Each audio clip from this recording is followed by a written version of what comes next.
मानसशास्त्र विषय निगडित महत्त्वपूर्ण विधाने टीईटी पात्रता परीक्षा। शिक्षक हा मार्गदर्शक ठरला, विद्यार्थ्यांचा मित्र झाला, अध्यापन ही अध्ययनास गतिमान करणारी प्रक्रिया ठरली।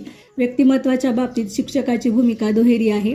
नृत्य, संगीत, गायन, नाट्य, चित्रकला, शिल्पकला, मातकाम, हस्तकला यात अध्ययनार्थी रस घेऊ इच्छितो। शिक्षकाचे व्यक्तिमत्व लोकशाही स्वरूपास पूरक असले पाहिजे। शिक्षक हा प्रयोगशील हवा, उपक्रमशील हवा। शिक्षक हा कल्पक असला पाहिजे। शिक्षक अस्थिर किंवा असंतुलित असू नये।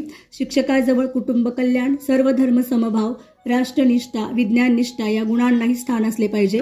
व्यक्तिमत्वात चारित्र्य संपन्नता हा सर्वश्रेष्ठ गुण आहे, हे व्यक्तिमत्वाचे सर्वश्रेष्ठ लक्षण आहे। शिक्षक हा विधायक वृत्तीचा तसेच संस्कृतीचा उपासक हवा। अध्ययन अध्यापन प्रक्रिया आंतरक्रियात्मक आहे। एखादा शिक्षक निराशावादी आहे, त्याच्या अध्यापनात निराशावादी सूर उमटत राहणार। एखादा शिक्षक निराशावादी आहे तर त्याच्या अध्यापनात निराशावादी सूर उमटत राहणार।